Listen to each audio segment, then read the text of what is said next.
D'accord. Voilà. C'est important. Alors nous terminons sur li nga xam ne moo di dialogue politique bi ndax da nga jàpp ni cette fois ce sera la bonne ndaxte ay dialogue yu bari jaar nañ fi mais certains doutent ci li nga xam ne moo di sincérité dialogue bi certains même disent que après li nga xam ne daanaka moo di dialogue bi forcément il y aura problème pour application wu li nga xam ne daanaka moom la ñuy jëlee ca dialogue ba tënk ko ndax jàpp nga ni dialogue bii nii bi nga xam ne débuté na démb te gis nañu quand même réussite bi ndaxte tous les acteurs ñu répondre nañ d'abord mais balaa boobu nga wax ma gis-gis bi nga xam ne daanaka am nga ko ci li nga xam ne moo di dialogue bi bala ñuy dugg ci li nga xam ne moo di fond. Bon, dialogue politique man vraiment j'accueille favorablement l'instauration de cette journée du dialogue national et également la convocation du président de la République, des acteurs politiques et des forces vives de la nation pour débattre du système politique sénégalais.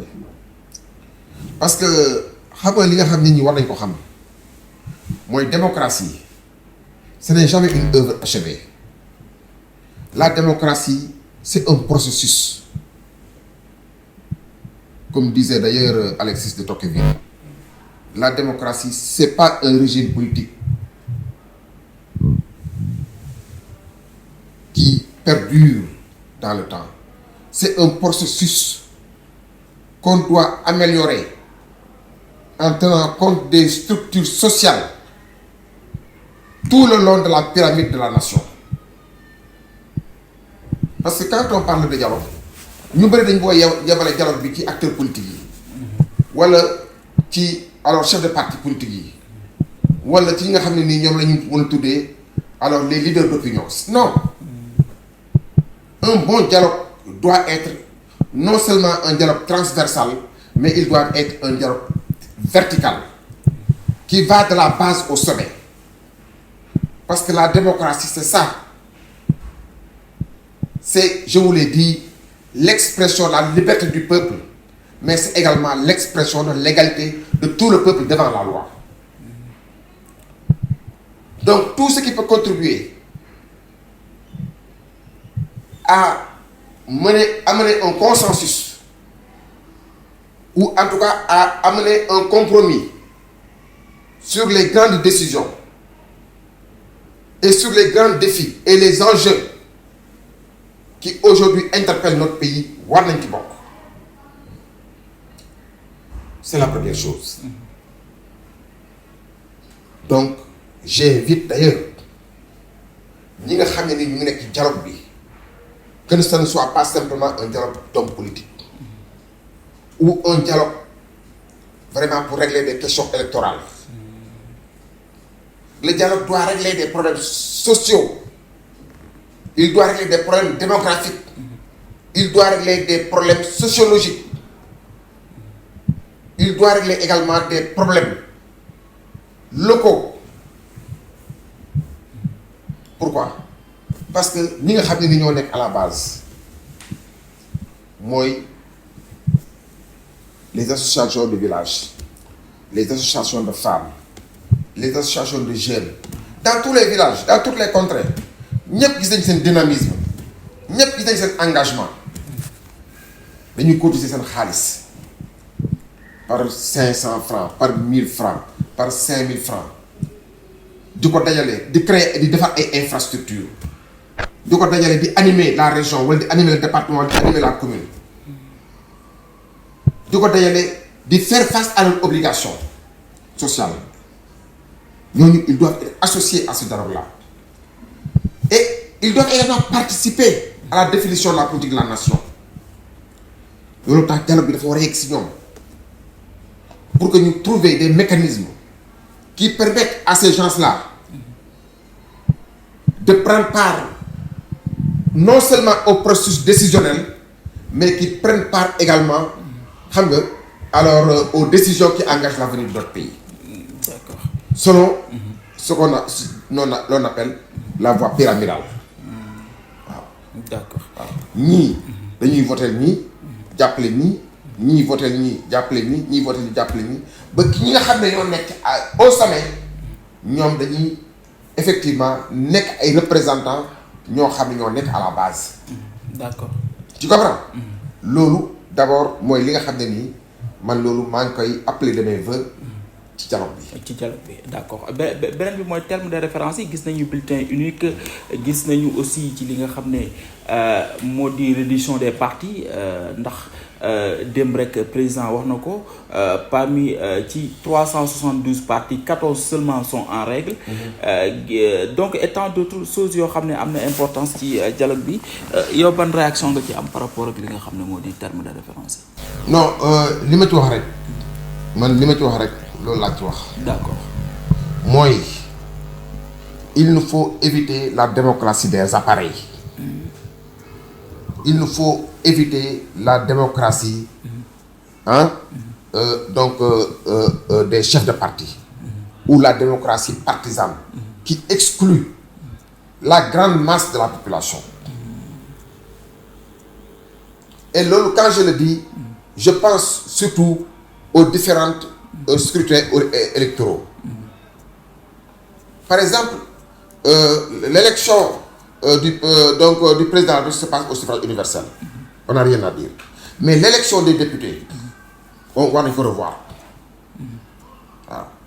On va revoir l'élection des députés et les modes de scrutin pour permettre à la base d'élire directement le propre représentant à l'Assemblée nationale.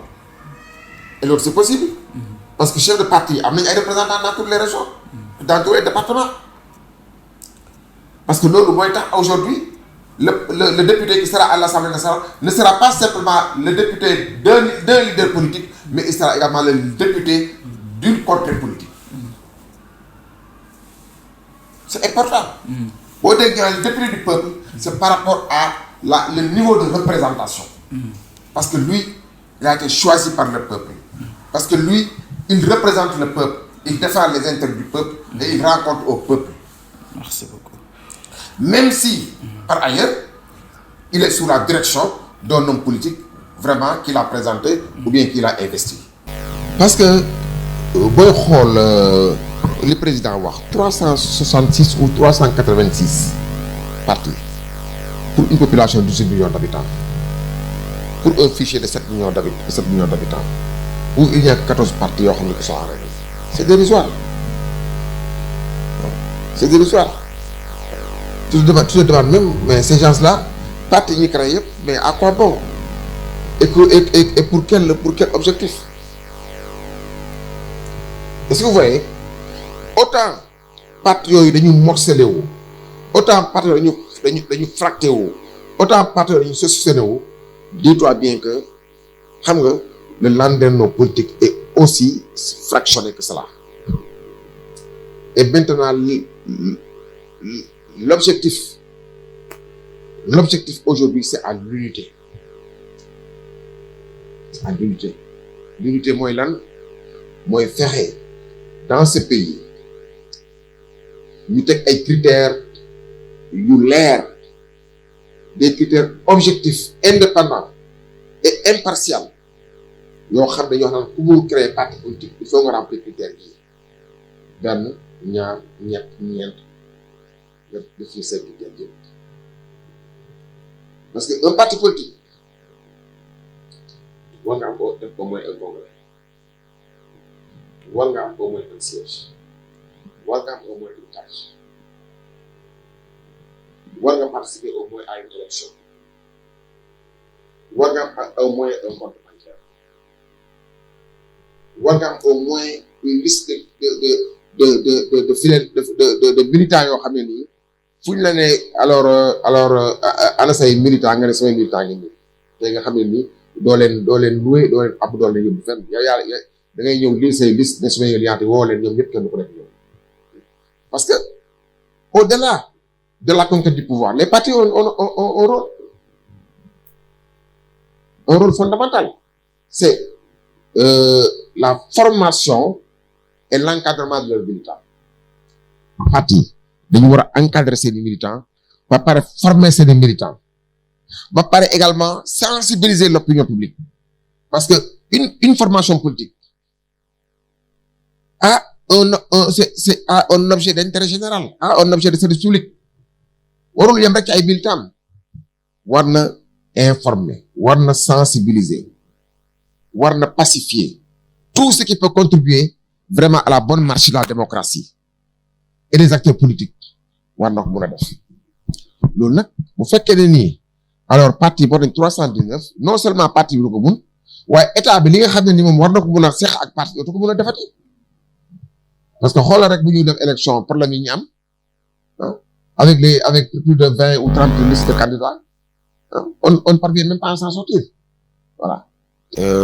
maa ngi féliciter encore le président vraiment ci initiative bi nga xam ne jël na ko di féliciter également les acteurs politiques y compris de l'opposition yi nga xam ne uyu nañ ko et la société civile ainsi que toutes les forces vives de la nation donc qui ont prêté main forte à l'organisation et à la bonne participation donc dans ce forum du dialogue national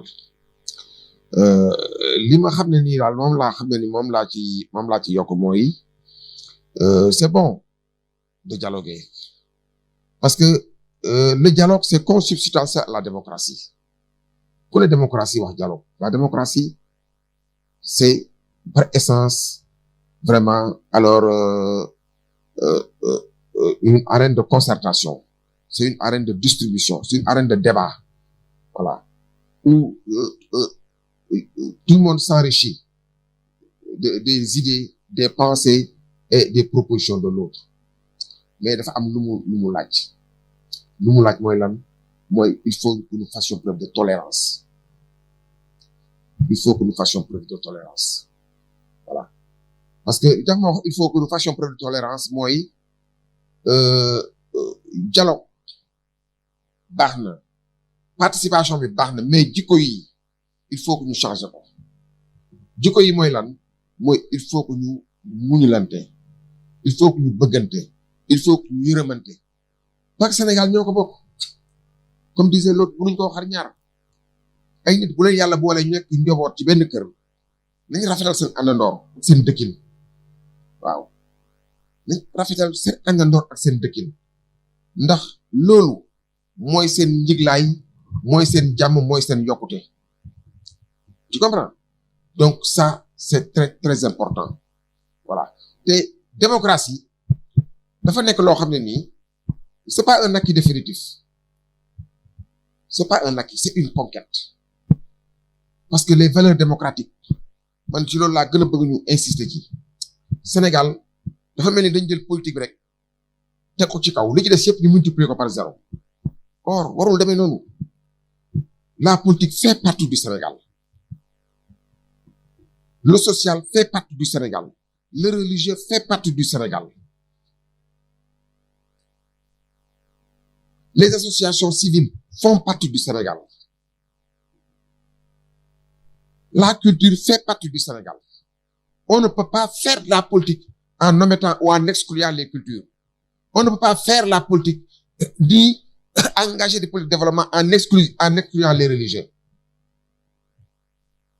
c'est pas possible parce que tout se tient donc li nga xam ne ni moom laa leen di wax rek moom laa leen di alors ñaan mooy képp ku ci bokk nañ ko ci boole képp ku ci war a waxtaan nañ ci waxtaan ak moom te lépp décision bu ñu ciy jël nañ ci sóoraale ñëpp voilà loolu bu ñu ko defee ba pare également def preuve de compréhension def preuve de tolérance je pense que lépp loo xam ne nii jëlee nañ ko ci dialogue national bi bu ñu ko exécuter mun na nekk avancer pour suñu pays ndax aujourd'hui ci foofu lay terminer mooy li nga xam ne nii moom mooy ci li ma gën a métti ci la bokk mooy la radicalisation du débat public aujourd'hui les gens sont radicalisés les partis politiques sont radicalisés ku nekk yaa ngi sa camp tu prêches la vérité ku nekk yaa ngi sa camp tu prêches la bonne parole mais loolu ban njëriñ lañu am si aujourd'hui toogu ñu waxtaan ñu échanger ñu booloo li ñu am parce que dëgg yàlla moo ko moom mun nga wax sa dëgg mu nekk sa dëgg ma wax sama dëgg mu nekk sama dëgg mais mun na bu ñu waxtaan ñun ñaar bu ñu boole suñu dëgg xam nga mu ëpp njëriñ askan bi et ça c'est important xam nga bon bu fekkee itam alors ñu ngi def politique aussi valeurs yi aussi ñu bàyyi ci xel mooy les valeurs religieuses les valeurs sociales parce que pays yi nga xam ne ñu développé que ce soit les États-Unis que ce soit alors la Grande-Bretagne que ce soit la France les pays bu ci nekk am na démocratie mais valeur am pour autant jeté wu ko alors en pâture dafa toog ci socle valeur am ba pare di prôner la démocratie selon moom ses propres valeurs voilà donc suñu valeurs yooyu nañ ko réapproprier wu comme on parle maintenant de souveraineté on n'a qu'à nous approprier nos valeurs de Skersa nos valeurs de yar nos valeurs de jom nos valeurs de teraanga nos valeurs de sutura ñu ëmbee ko suñu politique bi liggéeyee ko suñu politique bi kon yaakaar naa ne Sénégal fu mu bëgg a yegg na fa yegg l'exigence institutionnelle c'est d'abord par rapport aux institutions de la République renforcer le système de séparation des pouvoirs qui n'est pas un régime d'exclusion des pouvoirs ou de défiance, c'est plutôt un régime de collaboration des pouvoirs. Il a également besoin, notre démocratie, de réglementer également les modes de dévolution du pouvoir. Le parrainage doit être simplifié. Il doit être numérisé, mais il doit être également fiabilisé. Les scrutins électoraux, que ce soit à l'Assemblée, il faut qu'au niveau de l'Assemblée, qu'on mette en place des scrutins électoraux qui permettent à la population d'être véritablement représentée au sein de l'Assemblée en tant que député du peuple. Il faut aussi, au sein également des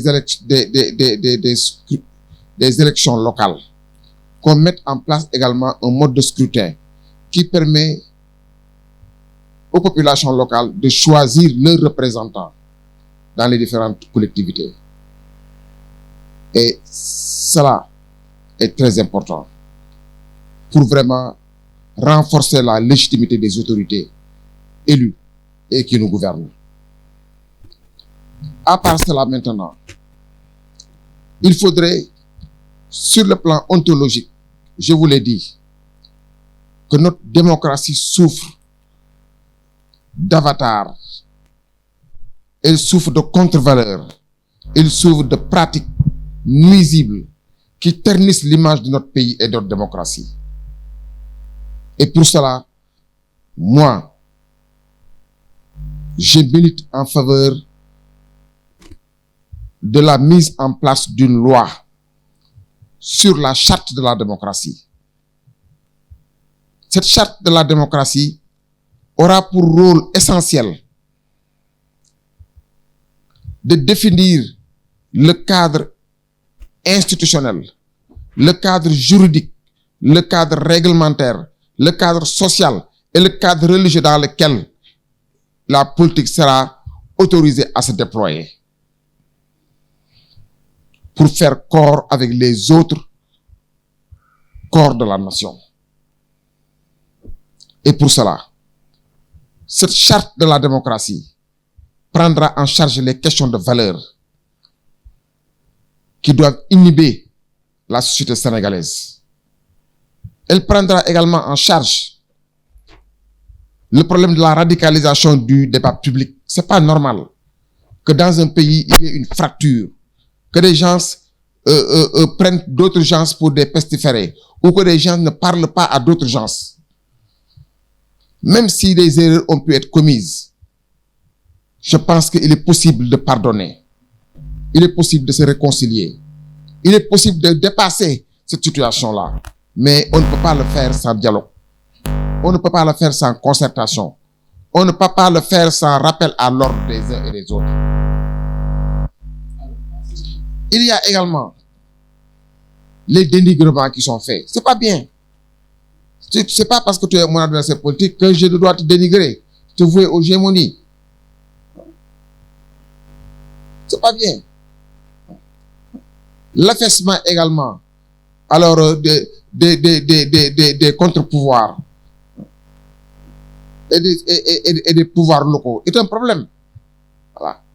C'est pourquoi je disais que il faut véritablement une décentralisation du processus démocratique pour que les gens qui sont à la base puissent vraiment alors faire remonter leurs idées, leurs propositions et leurs projets également de société afin qu'ils soient pris en compte dans l'élaboration des politiques publiques. Et enfin, je pense que ces réformes doivent aller avec la rationalisation des partis politiques. Voilà. Parce que c'est plus facile de travailler avec un nombre de partis réduits, qui ont des engagements connus, qui ont des obligations également connues, que de travailler avec plus de 300 partis politiques. Donc, vous pensez qu'il est primordial de réduire les partis? Non, il faut réduire les partis politiques et renforcer les collectivités locales, renforcer les associations, renforcer la société civile. C'est ça, aujourd'hui, pour éviter ce que j'appelle la démocratie des appareils. C'est pas bien. Pour qu'une démocratie soit vitale, pour qu'elle ait de la vitalité, pour qu'il ait du dynamisme, pour qu'il ait également du répondant au niveau de la base, il faut que toutes les causes sociales puissent se reconnaître dans vraiment les pouvoirs de direction et dans les rôles de direction qui sont confiés aux autorités élues. Alors, je vais parler un peu de diplomatie.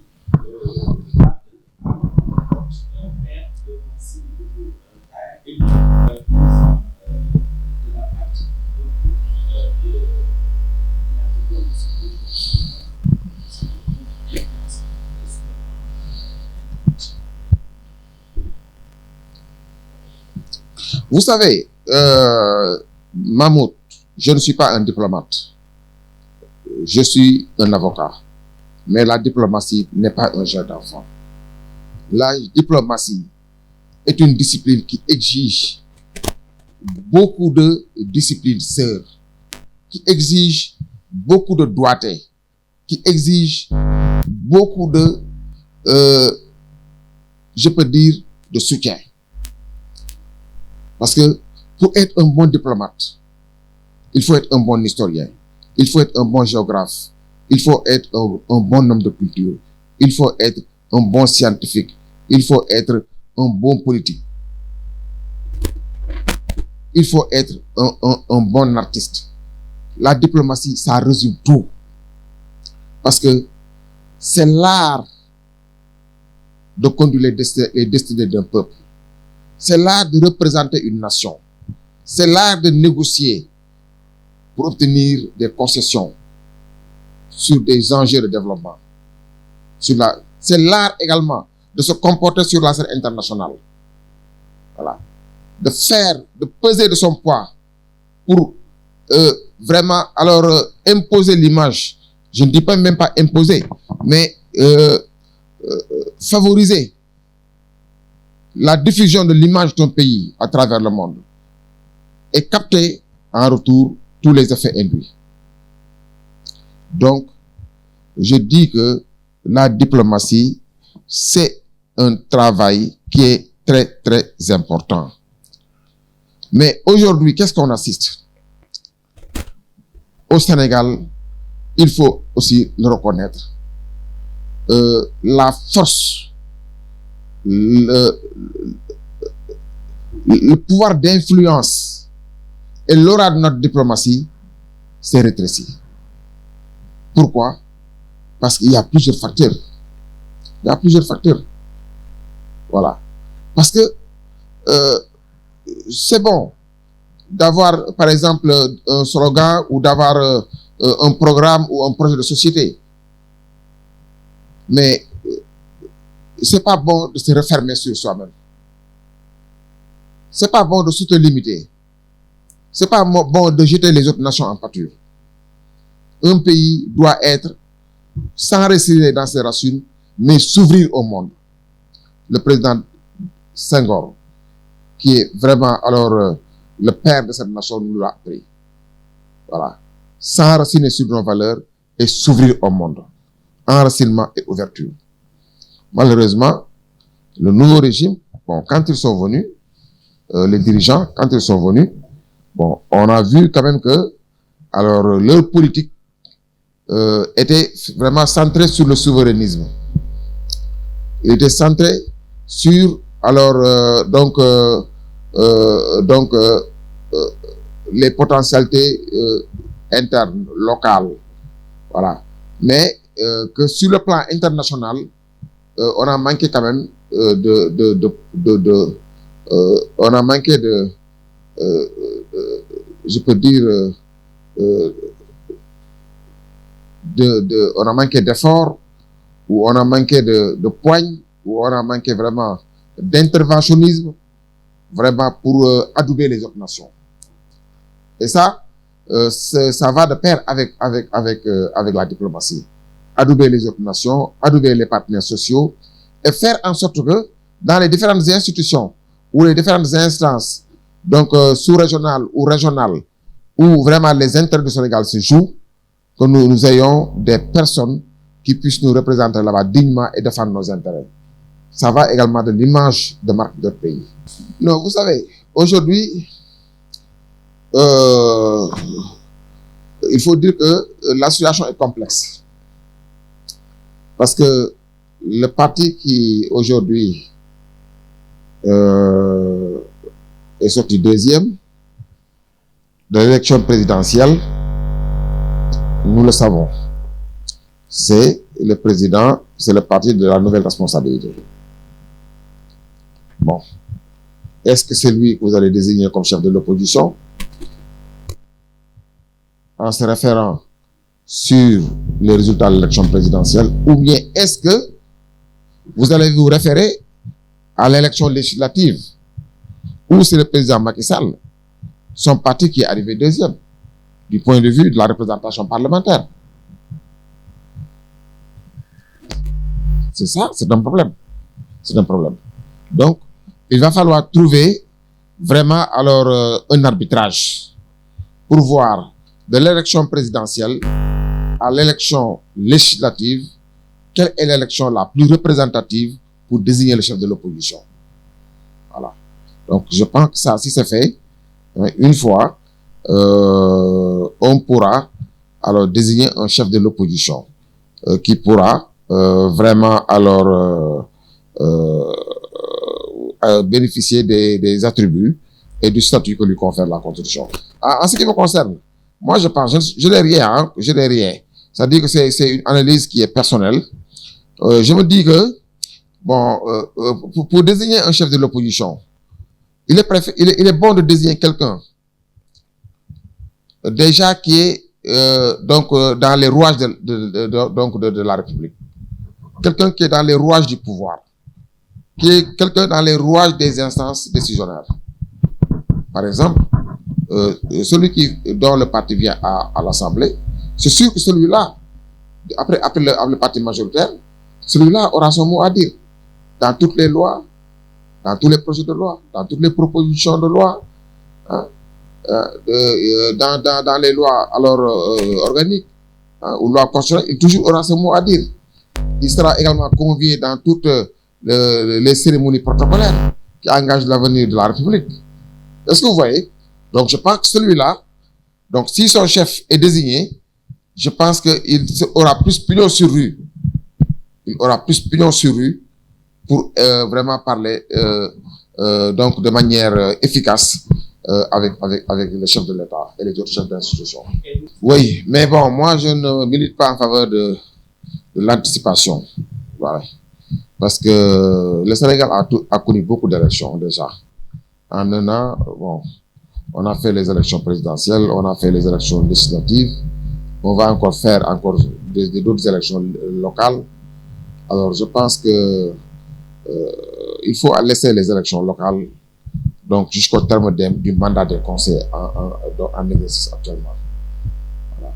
Donc une fois que maintenant ces mandats-là viendront à terme, je pense que ce sera l'occasion pour les participants au dialogue national d'essayer de regrouper les élections, voilà, de rationaliser les élections pour essayer d'avoir un calendrier électoral plus ou moins homogène. Voilà, ça c'est très important. Voilà. Donc, comme c'est déjà parti, on laisse les choses aller à volo. Ces gens-là sont en train de siéger avec le dialogue. Et puis dans quelques mois, 1 ou 2 mois encore, on va aller dans sera l'hivernage, Inch'Allah. Hein? Donc, ce sera vraiment les gens aujourd'hui ont presque le cœur au travail, quoi. Et le cœur également a trouvé quelque chose pour se nourrir, vraiment en attendant. Voilà. Les élections locales, il n'y a pas d'impératif à mon niveau. En ce qui me concerne et à mon avis. Voilà. Donc on n'a qu'à laisser les élections, les élections locales jusqu'à leur terme, hein, et avant d'organiser de nouvelles élections. D'accord. Maître, ñu ne ma temps bi jeex na ñu bàyyi la nga tàggatoo su ko defee ñu tëj. Voilà. Donc vraiment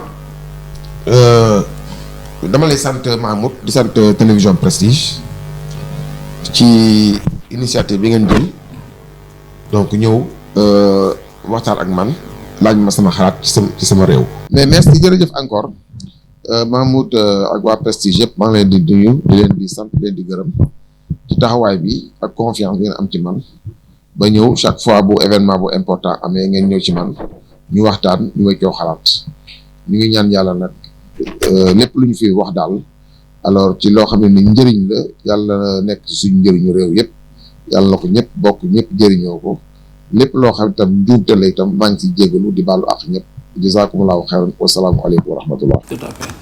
Merci beaucoup, Maître Abdou Kane, nek avocat à la Cour, président du Rassemblement pacifique pour un Sénégal de progrès. Jàmm gën kookee la ñu dalaloon tey ci li nga xam ne moo di entretien spécial fii ci këram Mbour 3 ngir fas yéene waxtaan ak moom ci li nga xam ne moo di yëngu-yëngu politique ak actualité bi waaye tamit ak li nga xam ne moo di dialogue bi ak terme de référence yi ak situation judiciaire justice bi nga xam ne tey jii nii Sénégal taxawee na ko tembe ci pôle judiciaire waaye tamit ci reddition des comptes yi donc di leen jaajëfal bu baax a baax di leen jox dig daje ba ëllëg ak beneen. merci jërë ngeen jëf. merci.